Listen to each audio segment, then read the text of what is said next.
Good morning to you all. Om Shanti. Today's theme, when you look at a book, from the cover onwards, the book causes the reader to think and to learn. The concept of less is more is the idea that simplicity is valuable. By having less or more can be created. Life can be better and richer in many ways other than which is measured by monetary value. Can I invite Rachel Didi to talk more about it? And I'm sure she has a better way of telling you what less or more is. Thank you, Rachel Didi. Thank you, Panna Ben. And no, what you said just now is absolutely lovely. And I just wanted to say I really loved the graphics that you had, and just this idea that every day at every moment we are transforming, we are developing, we are moving into our true sense of who we really are. So I really love that, and it fits in with what I'd like to share with you, just some of my ideas and my experience, but I'd also like to hear from you later on. Thank you. So my name is Rachel, and I'm based at Global Cooperation House. In fact, the most important thing I have to say to you today is that Sister Nidhi is back, and she sends lots of love to all of you. That would be nice. we are in the same bhavan together, and so she asked me to specially send her loving remembrances to you. So I chose this topic because it's one that I'm thinking about, particularly at the moment. In fact, on a very practical basis. I should say a little bit more. So I'm based at Global House, and I started meditating with the Brahmakumaris about 18 years ago. And if you told me 19 years ago, I'd have thought, no, I don't think so. Nice people, but not me. Meditation, nice. I love spiritual people, but I'm not spiritual. And this wonderful journey I've been on is that I'm just learning that, of course, we're all spiritual. We're all spirit inside. But it took me a long while. I was in my kind of late 40s, and I'd spent an awful lot of my life moving house, changing jobs, trying different hobbies. It's like I was constantly searching. I was constantly restless, and I didn't know, what was the purpose of my life, and I couldn't find what fulfilled my life. So, I mean, there were some good things. I'm very good at packing now, and I'm quite good at adapting to different situations. So it wasn't all bad, and indeed, much of it was very good. I enjoyed it. but there would always be this lack. There wasn't quite enough. I needed something more. I needed something different. And I realized now that I was always looking for everything outside to give me my sense of well-being, to give me my sense of purpose, to give me my sense of value. And I think that's quite common these days, is that we are very influenced by our peer group, our families, the media. You have to have this, you have to do this, you have to go there, you have to be seen to whatever it is. And I think we have to be a little bit careful with that influence and just resist it a little bit by just going back inside, which I know many of you, you're regulars here, and just saying, what's my priority? What's my agenda? Not what the agenda is of this company or this broadcaster or this particular friend or this particular member of the family, but what do I value? What's important for me in my life? And it sounds silly, but often we don't give ourselves time to think that. We just accumulate the priorities or the agendas or the musts, I must, of other people. And then there's no space in my life or in my mind for what I think is important, what I value. And that's why I'm really grateful to Raja Yoga, because it's teaching me how to look into my own mind and into my own heart, into my own feelings and say, actually, what's important to me? And it's not that I'm going to stop doing my job or being with my family or doing what I need to do in my community. It's not that I'm going to hide under a tree or sit in front of a candle in the corner of a room and avoid everybody. But how do I help myself become who I really am inside, who I really want to be, to fulfill my potential, but in a way that also fits in with my commitments and my interests in the community and in society and in my family and at my work. So it's that balance of what is expected or maybe what people are used to, and then, what is valuable to me. And one of the things that's really struck me as I've practiced Raja Yoga, and I think pretty much you're familiar with, most of you are familiar with Raja Yoga, and this sense of really focusing on the inside and allowing what is the goodness of the inside and the strength of what is me inside to then come out into my life, rather than looking outside for, whatever is, my holiday, my job, my relationships, whatever it is, looking there for my happiness, but recognizing that actually whatever I'm looking for in my job or my relationships or my holidays, and it may be peace, it may be happiness, it may be wisdom, whatever it is, actually all of those things are within us all. But we forget, and we keep looking out, realizing that actually using the third eye to look inside, to be introverted, antarmukta, then that's when I can see the goodness and the wealth inside me. And I often like the analogy of, sometimes we can go to, whether it's a relationship or a situation, with a begging bowl, and it's like me, do as I say, approve of me, whatever it is, agree with me. Yeah, we can kind of have that kind of begging bowl. And sometimes it's a very bossy begging bowl, do what I say, you have to do this, but it's still ultimately begging. I'm expecting, I'm wanting something from a situation.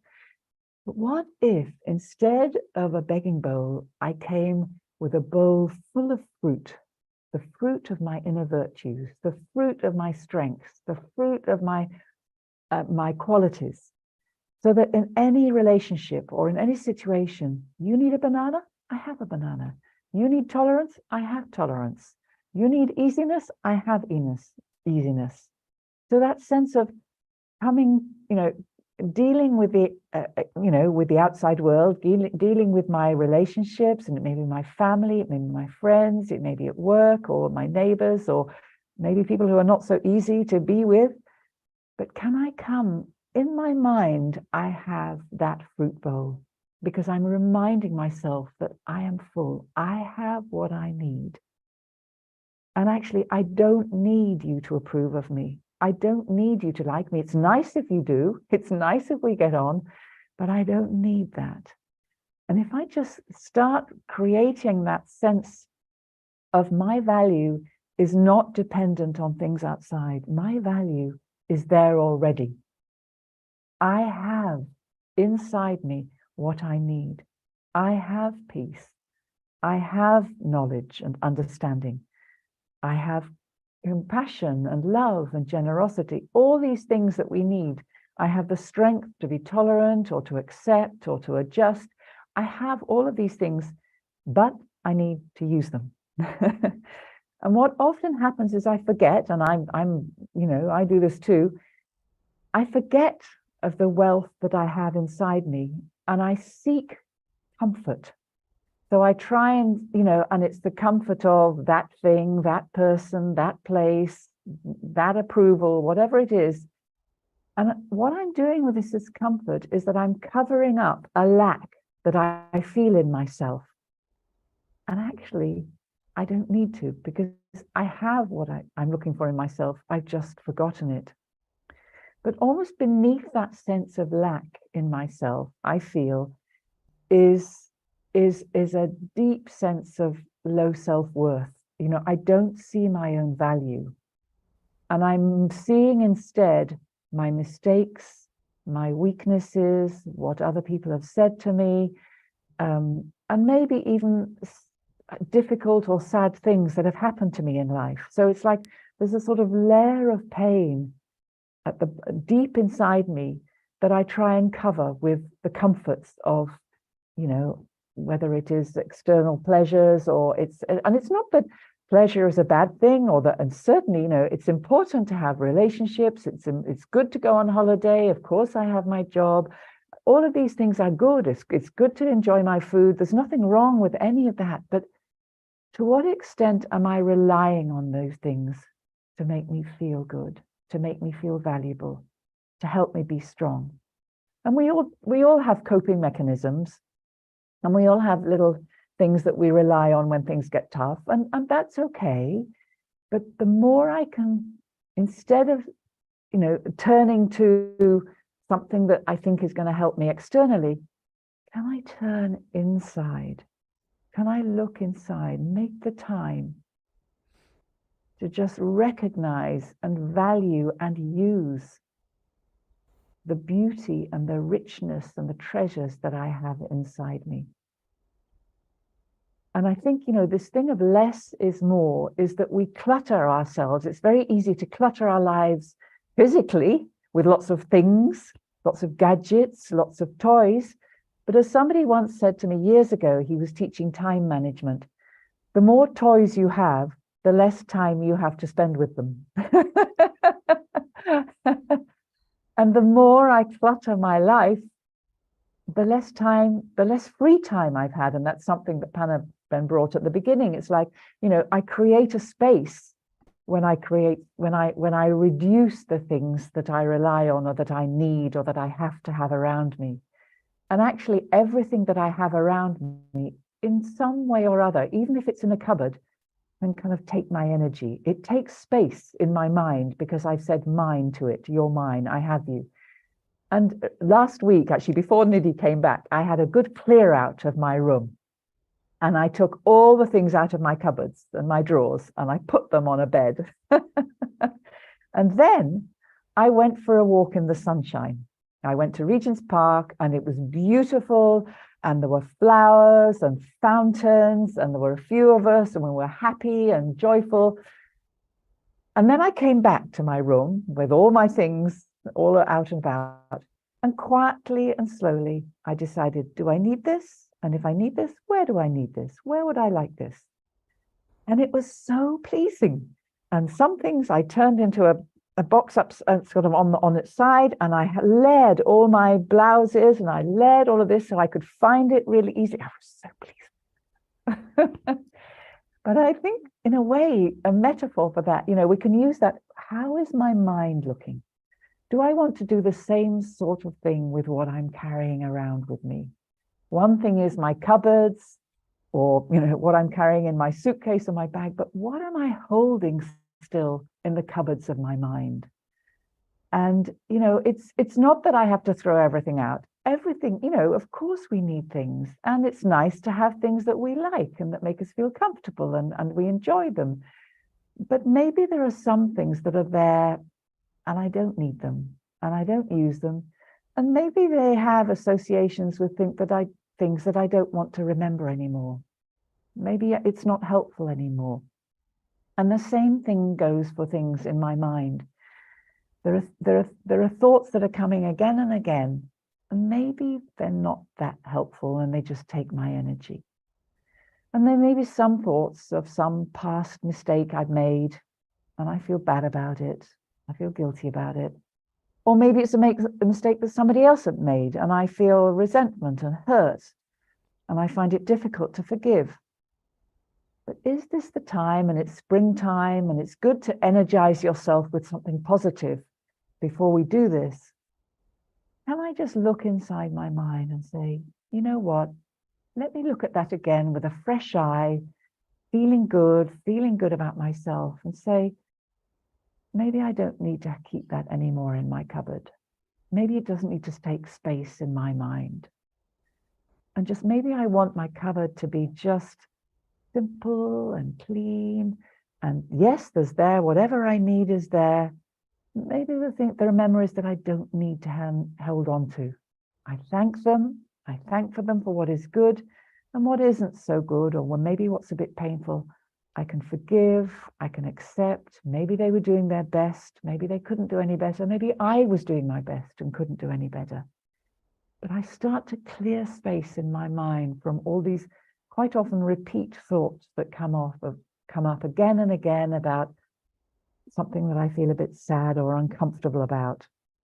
Or maybe it's something that I have lots of questions about. And maybe I have to accept that, you know what, I'm not going to be able to know.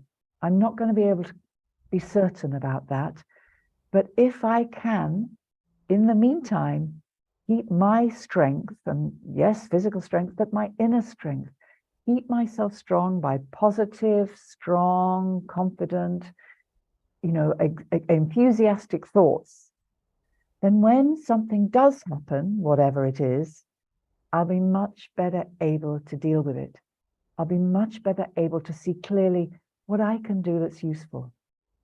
But if I keep thinking about things that are waste thoughts and they go quicker, thoughts about worry, thoughts about why, thoughts about it's not fair, thoughts about I can't do this, and we all have them. But if instead of those fast downward thoughts, I have slow, confident, gentle, encouraging thoughts, just like I speak to a child. When I speak to a child, I speak with love, but I speak with firmness, and I speak with consistency. I just say quietly, this is what you need to do. This is what I have to do. And in a way, my mind is a little child that's been eating lots of chocolates. It's been at a party far too long. And I need to say with love, with discipline, time out, keep quiet, slow down. What do you need to do now? And so we'll start a meditation quickly, but I thought I would just want to say a little bit more about, when we talk about less, what is it less than? Is it less than I expect? Is it less than I'm used to? Is it less than everybody else has? And when I think about more, is it actually when I have less, I have more time? When I have less things to do, I have more time. When I have less things in my cupboard, I have more space. When I have maybe fewer friends on Facebook, I have more time to spend with my friends who I'm with. So there's always a kind of balance.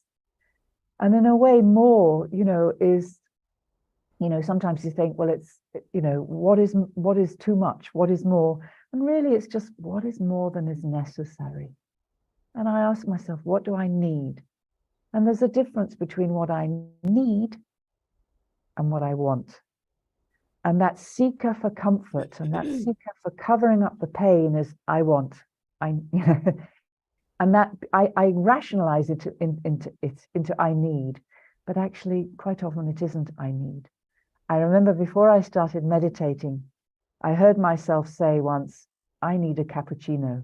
And maybe you would say, I need a chai. And I love chai and I like cappuccino, but I don't think it's something that we actually need. It's very nice and it's good. But it was something that I learned when I was meditating. I was freelance. I was a freelancer, so I did my own accounts. And I started meditating 6 months into my accounts. And at the end of my financial year, I looked at how much I'd spent before I started meditating and how much I spent after.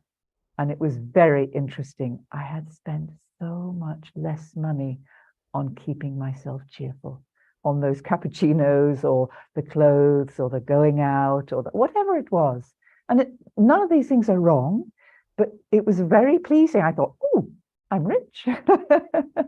Because where I was seeing was that the happiness was coming from outside. Of course, there's still enjoyment of things outside, but where there's happiness inside, where there's peace and stability and a sense of inner comfort, then I don't need to keep uplifting myself or comforting myself or cheering myself up with things outside. So I'm so grateful to meditation, to Raja Yoga for teaching me that actually the wealth that we have inside is really what's going to fill our lives. It's really what's going to fill my life.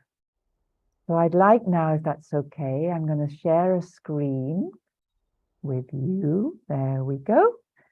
And that's an image you're very well familiar with, and it's quite similar to the one that Panna has, and it's one I just really enjoy. So let's have some meditation together about this theme of less is more and spirituality compared with the physical, and maybe simplicity and how that can fill my life in a way that physical things, however many I have, will never fill. And so I always like to start when I'm meditating, just relaxing my whole body, being comfortable, however I like to sit. There's no particular posture, but it's good to allow myself to sit with my limbs loose, somehow just comfortable, so that nothing is feeling tense or tight. And simply with my mind, I allow myself to bring my body into a state of complete, comfortable stillness. And I start with my toes and my feet, and it's as if I give them a mental massage. So with my mind, I'm imagining I'm massaging them into being comfortable.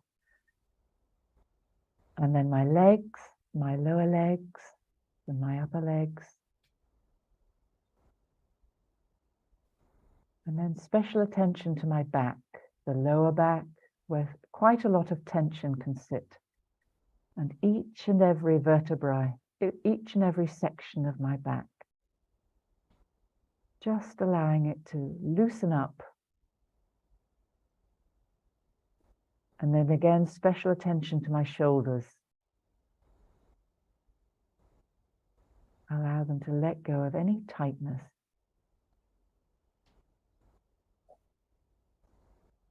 And my arms, left and right to the tips of my fingers. Everything loose and comfortable. And now the back of my head, my forehead, my face, my jaw.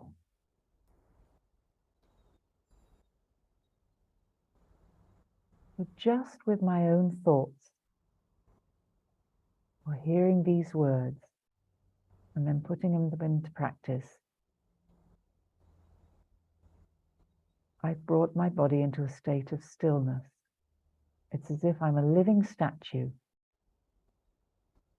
And so it won't make any demands of me just for this little while. And I can focus entirely on that point in the middle of my forehead, that eye with which I look inwards.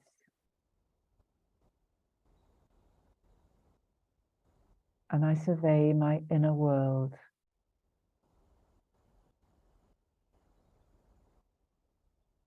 And I get to know and to understand and to be comfortable with that inner being, the soul.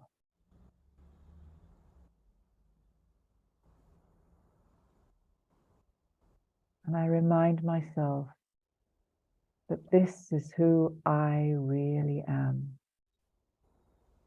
Behind the eyes, looking through the eyes, but I am not my eyes.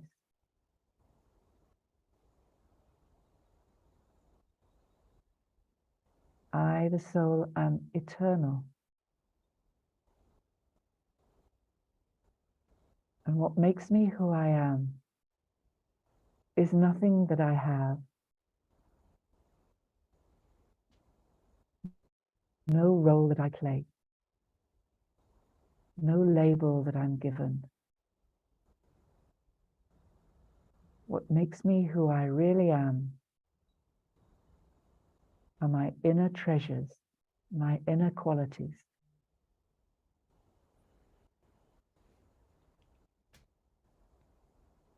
What makes me me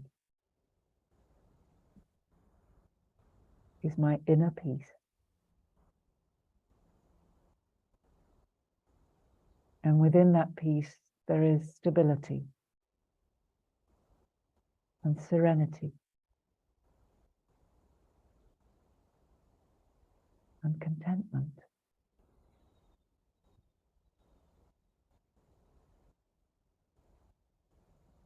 And then there is the love that is within me. Unconditional love.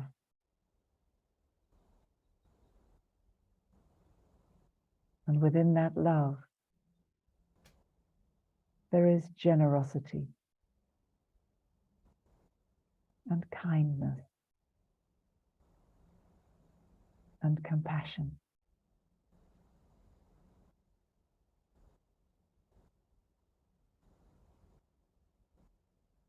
And then there is the wisdom that is always mine.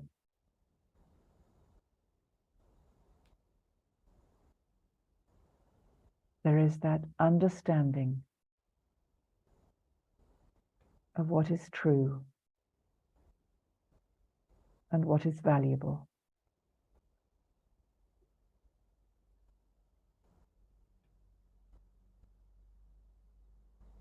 And then there is that inner joy,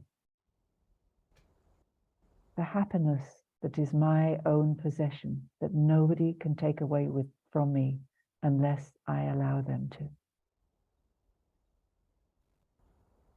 The happiness that is my true nature, but I can forget that.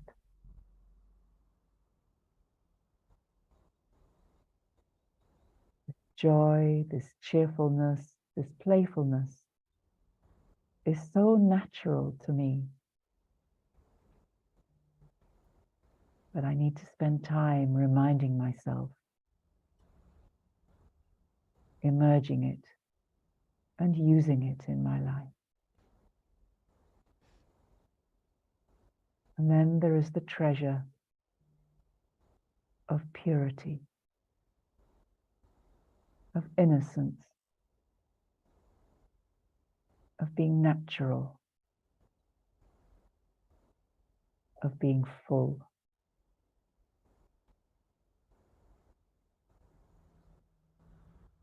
And I'm reminding myself that this is who I really am.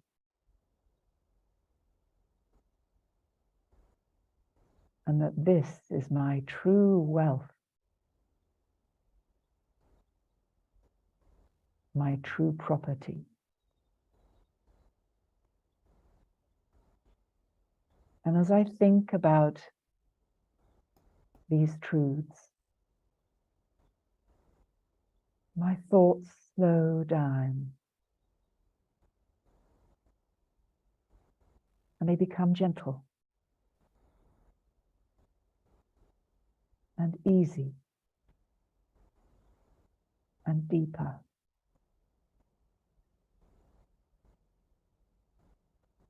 And they start to fill my heart with a sense of contentment, fullness, and confidence.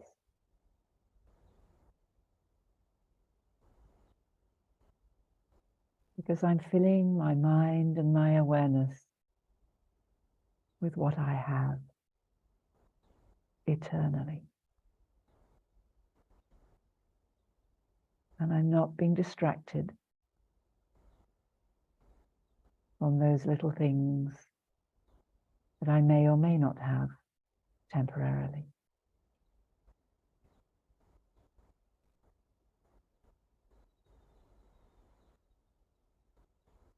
And simply by using my own thoughts to take myself into the awareness of who I really am,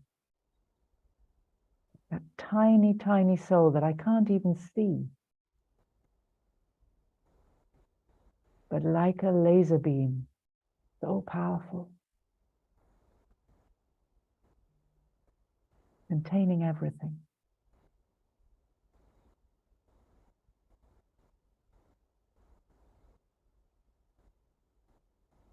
And in this awareness of those beautiful qualities, that richness inside me, I'm then able to resonate with the divine, with the supreme soul, the one who is 100% full of all these qualities, always, and who is 100% there for me, always. What is the only thing that's needed is my thought to take me there.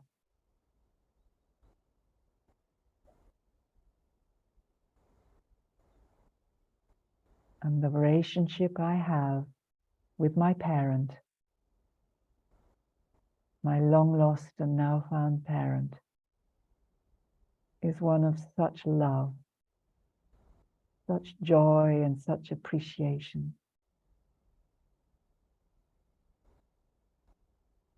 In this relationship, there is trust and innocence. There is playfulness. And there is a sense of deep safety. I'm home. I'm with my darling parent once again.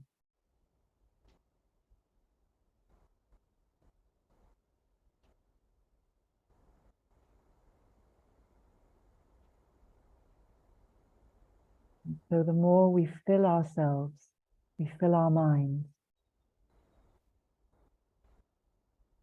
with these thoughts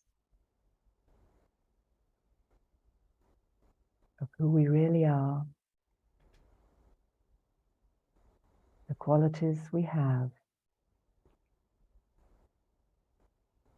and that lovely relationship of unconditional love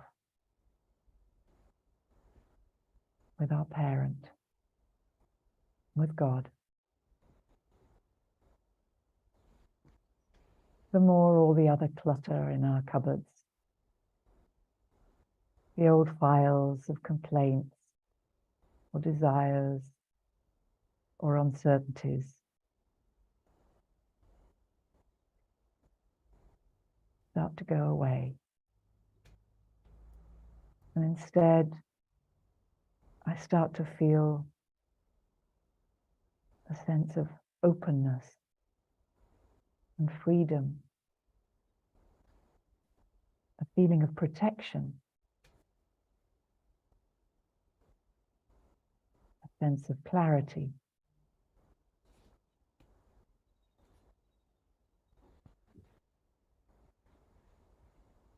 A sense of being full.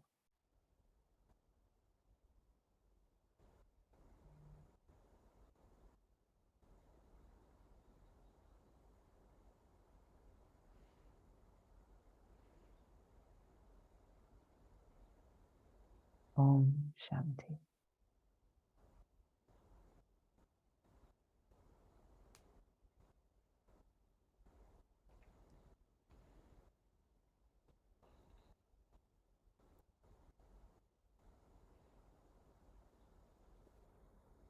So I hope that you were able to, that took you somewhere and that gave you that sense of contentment and fullness, and just reminding ourselves again and again of what beauty there is inside us is so important.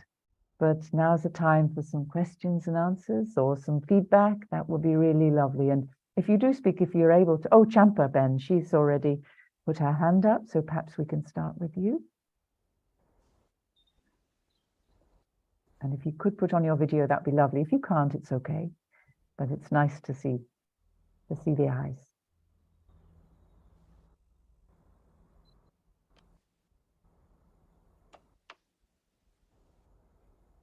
Champa Ben, you had a hand up. Would you like to speak, or otherwise Panna Ben will speak? Oh, and okay. Panna Ben, do you want to speak then? What I was saying that, well, I was thinking as well, that we live in a world that is driven by consumerism, where the message is always needing more and never having enough. And yet it was interesting that it's absolutely right. And of course, their business depends on that. Yes. And we're seeing the effect on the environment. You know, we are encouraged to be greedy and to be uncertain. You know, we just saw at the beginning of COVID, things just went from the shelves. Yeah. It wasn't necessary. Yeah. It was just that feeling. And we live in a state of, you know, I think they call it scarcity mentality. We think that we don't have enough money, time, friends, whatever it is.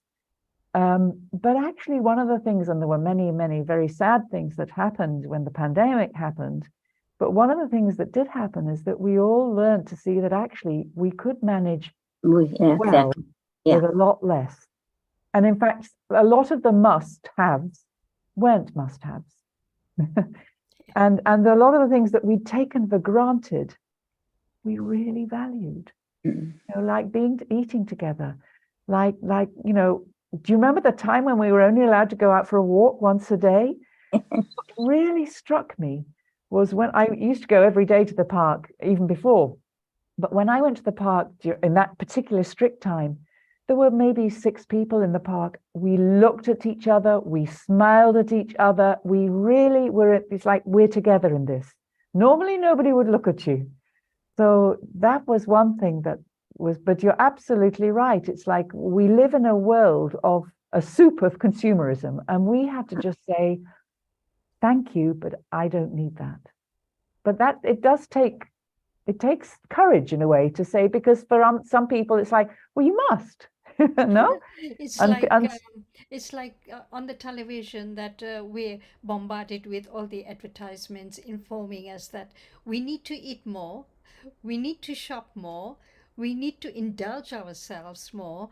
So when we go shopping, I don't go shopping, I'm very honest, but if we did, you tend to see something and thinking, oh, this is the ad I saw, I think I should try it out. You know, it's something like that. there's a lot of influence. Yeah. Yes. No, I think. Please. Yeah, Didi, I think the more we have, the more we want. Human nature is such, we are never satisfied. Yeah. And Very we have true. to learn, we have learned to let go and become strong-willed. Very true. Strong-willed. Very Yeah. strong-willed. Thank you. having had this sort of meetings or a platform where we can discuss about these things and having more knowledge about Brahma Kumari and the beliefs and all that, I think that my desires are now lot less, and I'm very content in whatever I have, and I don't aspire for anything more than what I need. Pragati, that's beautiful. Perfect. Perfect. But Well isn't it a freedom?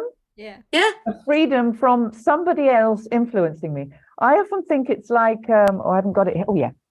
It's like somebody's got the remote control of my mind. When I go into the supermarket, now they know what I bought last time. So they're saying, you need another, it's like, and you go on the internet and they know what you're interested in. Yes. And so you just have to say, excuse me, I'm holding this remote control. I'm going to choose.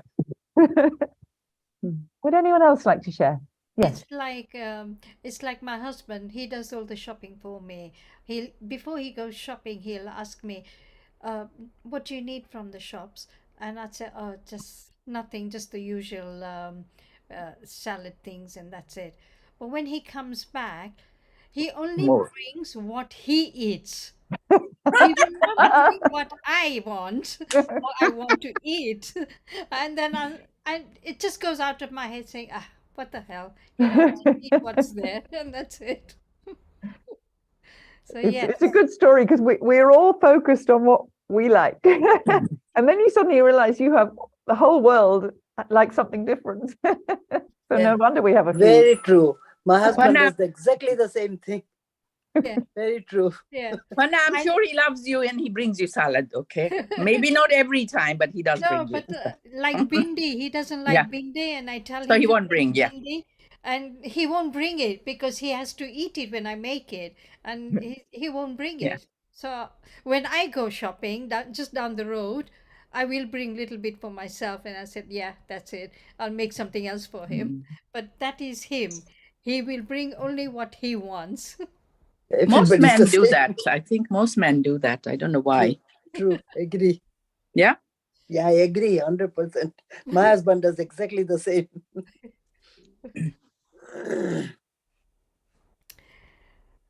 Anyone else like to share?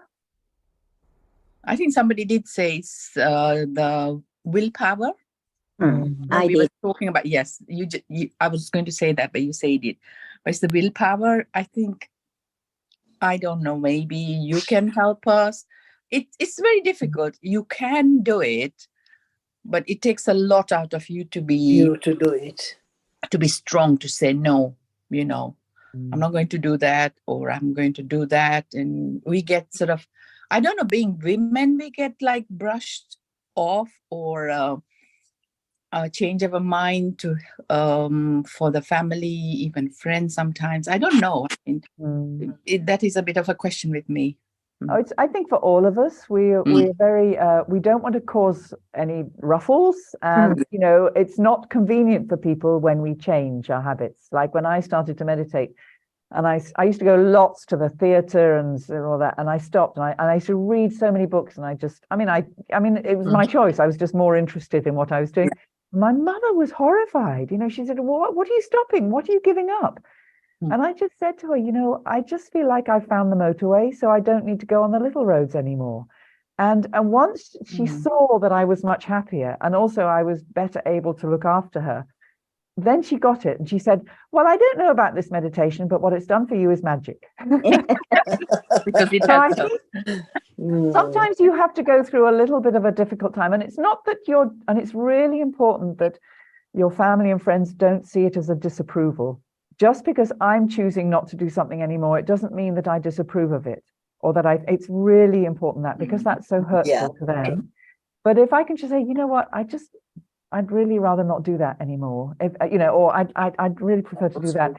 And then I think, as long as I keep my respect for them, they will keep respecting me. If I make them feel any way lesser because of my choice, because what to me is true, but to them isn't yet. So, and they have a perfect right to what they feel is true. So I think it's really important, but it is important to stick with what I think is true.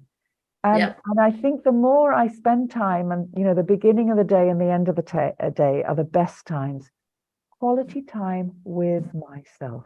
Yeah. Just revisit what I feel is important and what, those qualities and the strengths that I have inside me. And then that will kind of fuel me up for the day. And sometimes, sometimes I do have to say things that may not be welcome. And I just say, like, I'm sorry, I just don't want to do that anymore. It may be something you're eating or drinking and just like, I don't want to do that anymore. But as long as, I don't, like now I go to weddings and I don't eat meat and I don't eat things, but I don't go with a kind of, if necessary, I just say, if you have fruit, that's lovely. Or, if, there are ways around it to do it in a way, or I take something that I share with other people, so that you never want to make people feel that you're distant or you're cutting off or you disapprove of them in any way, but just, this is the path I've chosen. And there's a self-respect in that. It's like, this is important for me. I hope it's okay. I would like my bindi. It doesn't matter if you don't, but I do. And sometimes I might need to have to go to the shop myself to get it, and that's okay. But just to have that, and this is where it's so important to have that self-respect, that respect for my own priorities. I respect you, but I also respect myself. Yeah. And if I don't respect myself, then they won't respect me. So it does, that first step of courage is mine.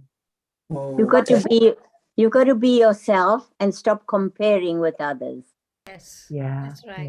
That's true. That's very true. And I think if I feel happier about myself, I won't need to compare with I only compare with others when I'm looking for something. I'm feeling a lack in myself, I think. Very true. Very true. Yeah. See, that's where the willpower comes, because people say things, and that sort of makes you feel down. And you think, oh, should I do things to please them? But we shouldn't do things to please them, But we don't have to do things to annoy them as well, That's the path you have chosen. So that's how I'm going. That's how I'm going to go. I really like what you say, and I think what you say is actually very deep, and I think it's deep ingrained in all of us that we don't want to displease people, we don't want to hurt people, and we don't want to even create any annoyance. You don't want to. Yeah. And but actually, there is a way of doing that in a way that is, as I say, that is respectful to both. And I think sometimes when I'm having difficulty, I know myself when I'm having difficulty, is when I'm relying on I want them to like me. I want them to approve of me. And it's not that I want them to dislike me, but it's like, it's okay if they don't approve of what I've done. And it's difficult. It's not easy because we're used to our harmony being based on always agreeing with each other. But maybe there's a harmony that's deeper than that. That's not on the kind of little things we're agreeing, but we're agreeing at a deeper level that you're a soul, I'm a soul, we have different paths. You have a perfect right to yours, and I have a right to mine. And I think just on willpower, I can't remember who said it now, but it's quite, I think to me, I say it to myself, when I don't have willpower, it's that I haven't quite made up my mind.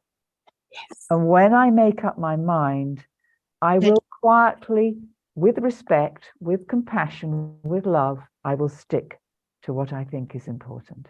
Yeah. True. Very true.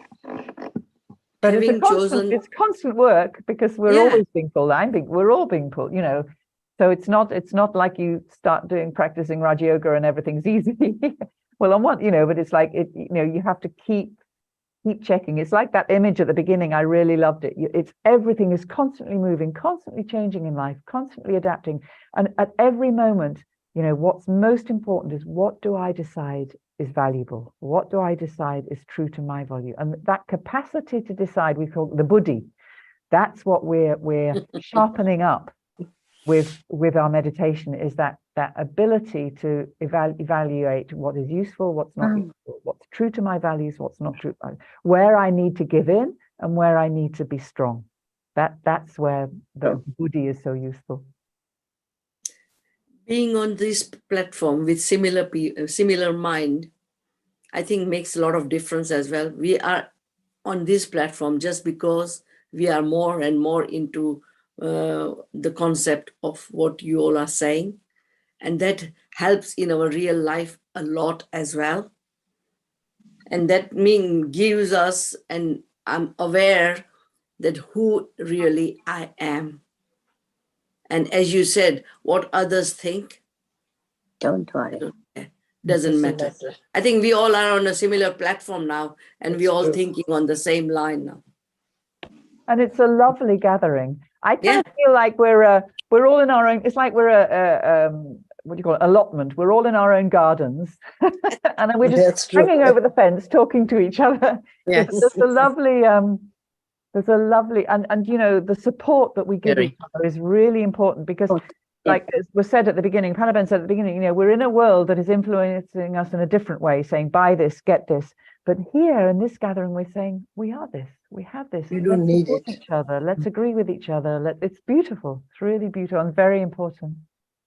I think putting into practice what we learn from you. That is important. From Raj Yoga.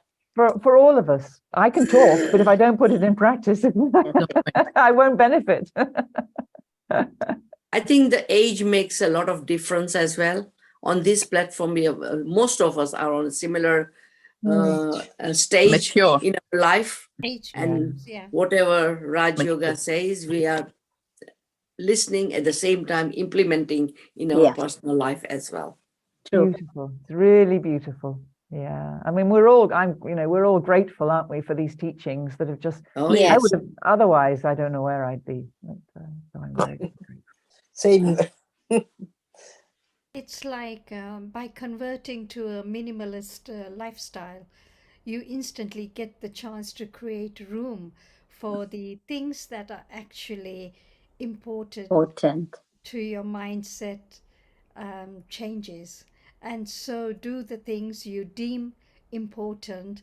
It's done to cut down on excess possessions and reduce your spending to things that you actually need. Important, yeah. Of course, there's nothing wrong with treating yourself every now and then. But sorry, strict minimalist. We are moderate. And then to translate that into my mind, what kind of thoughts do I need in my mind, and what is actually not necessary? Yes. And I'm very content with what I have, and that's wonderful. That's it. Yeah. That's And the then key. That's I don't need anything. Beautiful. And then if there's space in my mind, then I can create lovely thoughts, and God can come in my mind and do all sorts of wonderful. He's given us everything. It's with a newfound purpose and healthier bank account.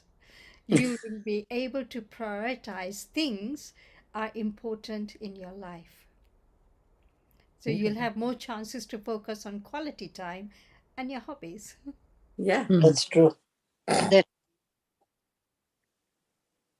It makes a difference because with Brahma Kumaris, we have white clothes, so you don't have to compete with anybody. It's just like a uniform. You know, at school, people wear uniforms, which is better than wearing different things, because if somebody's poor, they can't afford the nice stuff. So uniform is nice. Now, like ladies go out. I am quite mature. I'm not a young person. And they go out, they've got beautiful gowns and they never wear that again and whatever. And that is all materialistic, but people are very materialistic. They say, oh, she's worn the same things that she wore the other day, or she's very outdated, or things like that. It doesn't bother me. You know, I am me and I like it, so I wear it. But this is the thing, you know, when like I do Raj Yoga as well, and I do Dada Bhagwan, Deepak Bhai, they wear white clothes as well. It shows purity. Which I like, I personally like. If I'm going there, I will make sure I have got that. And that gives me some other standard, you know, another level. Because I feel the same as everybody else. And I really like what you shared, Saroj, but I'd like to add also to the thing about white is that what is white? White is actually all colors. Pure. It's pure, but it represents all the prism. It represents all colors. So it's this idea that we are becoming our fullest selves, our whole selves, the pure in the sense of 100% pure. Beautiful. Thank you. I had when I was working, there was a school, and that was a council school, and half of the children were from well-to-do people, and half of the children were from not very well-to-do, and they didn't have uniform. So the well-to-do people, children used to wear so beautiful clothes and all. They come to school, and the others didn't, and they had argument about the clothes in the playground. And so one day, our headmaster called me and said that, "What can I do?" I said, "I've got an answer for it." I said, "Why don't you introduce the uniform? And then there won't be any clashes anywhere. Everybody wears the same." And he said to me, he said, "Why didn't I think before?" And then I thought, every school has got uniform, but only your school hasn't got uniform. But you see, that says that the children used to fight all the time. She has got that, I haven't got it. And the mother used to come and tell me, and they couldn't afford it. So what can I say to them? So that's what I told them. But the children were so nasty to each other. So uniform. And it's was all the about answer. comparison, isn't it? It's all about comparing. Comparison. That's right. Yeah. They used to compare. Oh. Mm. Mm. And I also like, if I may, I like the story about, this idea that a child can be given so many fancy gifts at Christmas, very expensive, electrical, flashing, whatever. And you give a child a wooden spoon and it's happy. Yeah. It's the parents that like the expensive toys. It's not the children.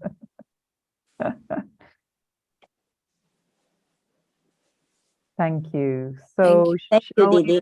So we Thank you. just have a little bit of meditation to finish, and thank you. It's been really lovely to join you. Thank you so much. Have a lovely day. Thank you. So, you. Om Shanti. Thank Om you. Shanti. so we'll just end with a little bit of meditation, just reminding ourselves, going with 1 second leap into that room of my mind and seeing it as being clean and clear, everything tidy and in its place. And the windows are clean and they're open. And through the windows comes the sun into my mind. The sun of light, the sun of warmth, the sun of God. And so the light of God comes into my life, into my mind, where there is space to hold it. And where there is space for it to create wonders.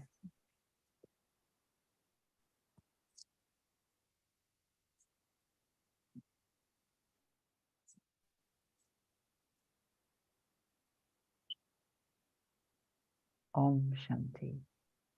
Thank you. Thank you so much. Thank you, Didi. Thank you so much. Thank Have a you. good day. Thank you. Om Thank Shanti. you. Thank you, Panna. Thank you, So what you Panaden. have learned today is by becoming a minimalist, not only will you have more money and less clutter, but you will also be helping to keep the planet clean. Clean. The minimalistic view gets you out of thinking, but I'm only one person. What difference does it make? By forcing you to think of what is important as opposed to what you would like to have, minimalism forces you to reduce waste and help the environment. So the next time you think of making a purchase, whether that be food or clothes, step back. Do you need it? Minimalist is the packaging wasteful? Don't you think so? Yes. Mm. Anyway, Om Shanti to you all. Thank you Om very Shanti. Shanti. Om Shanti. Lovely Thank day. you. Have a Shanti. good day, everyone. Bye, Thank you. Jaishiben. Thank you. Bye. And Bye. last Pannaben, question. Pannaben, Last મારું તો હજુ question miss to થઈ ગયું. ask yourself is, do I really need this? And Yes. then you step back. That's it. Yeah, Absolutely. that's true. Very good. That's very true. Pannaben મારું Excellent. હજુ miss થઈ ગયું હતું. કોઈ આવ્યું હતું એટલે. No problem. તમે help કરી શકો તો કરજો. થાય તો.